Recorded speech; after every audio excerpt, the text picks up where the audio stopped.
What's it like to be a CEO out of a job? There's only so many job vacancies for those who've held the top position in a company. We wanted to speak about this issue with Hugh Davies of Career Transition Consultancy, Macfarlane Lane, and great to speak to you. Thank you very much. I appreciate you coming in. And this is an issue, in some ways, with all the joblessness, it's an issue that come to light. You know, the difficulties of CEOs when they move jobs or lose their jobs in a time that we've been through. What is it like when you're speaking to CEOs that have lost jobs? What is it like for them when they've actually gone through that? Brooke, it can be an immensely impactful event, particularly if the Chief Executive has been a hard-driving, results-driven person with lots of resources, lots of direct influence over people, to suddenly find themselves with no structure in their day, none of those resources. They're thrown very much back on themselves. So it's a big event. And obviously the emotional toll is what you come across a lot, I imagine. Particularly for people who've invested so much of themselves in a job, and almost by definition, that's the nature of a CEO's role.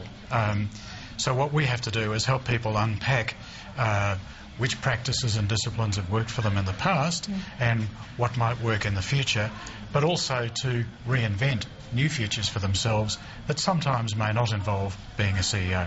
And do you see that as a necessity to be looking elsewhere at other things to do instead of just looking at the next CEO role? That's a good question, Brooke. Fundamentally, CEO jobs don't grow on trees.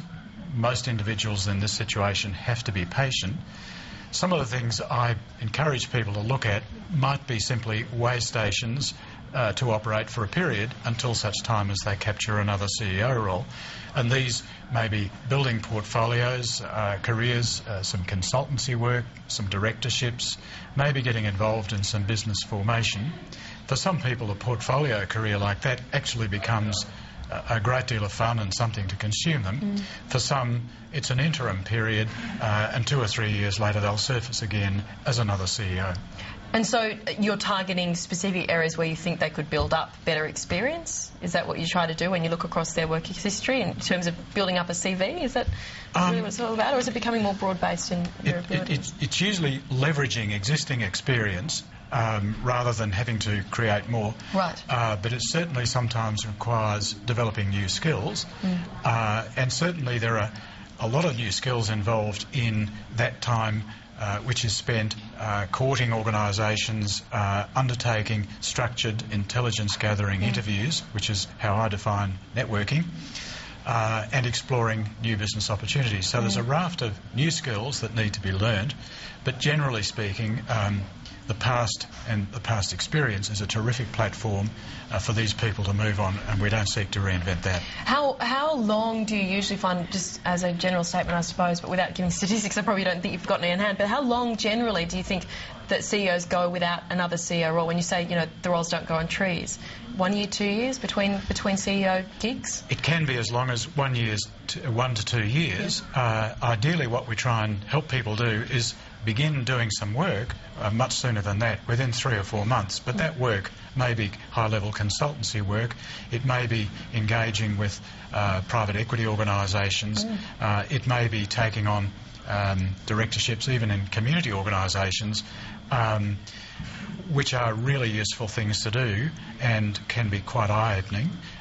So most of the people we work... Great responsibilities too. Absolutely. Directorships, yeah. Most of the people we work with are not unemployed for the 1 to 2 years it may take to land another CEO role. They're very actively employed. Some, as I mentioned, remain in a portfolio of activities. Some then move back to a CEO role. What about the remuneration aspect of the CEO roles? This is an issue I imagine you've been following very closely. Are you finding that this is pulling back? You're seeing less remuneration being offered, or these things, the structures being changed? What are you witnessing from where you sit on that issue? Brooke, I'm not really an expert. Some people end up with better total remuneration. Yeah. Some people end up with less. And remuneration, as we all know, is being constantly redesigned at the moment. So I really can't give you a clear answer on that. Do you, I just guess, do you feel that sentiment that of the spotlight is on that now, and that becomes even a bigger issue when people are looking at jobs and trying to find candidates? No, I'm not. Okay. I don't think compensation usually is a deal breaker or a threshold issue. Right. Most people are taking a much longer view than that. Yeah. And what are you seeing into the new year in terms of positions opening up, movement in the area of the market that you're looking at? I think in the past few months there's been a degree of paralysis. Organisations haven't been hiring, haven't been firing, and haven't been doing much merger and acquisition activity. I believe we're going to see more of that in the next 6 months. There are some signs of change, of more confidence emerging, and I think that will create opportunities for former CEOs to play a part in that, and some of them will resurface as CEOs in new organisations. Hugh, it's great to chat to you on this topic. Thank you very much. Thank you. Brooke.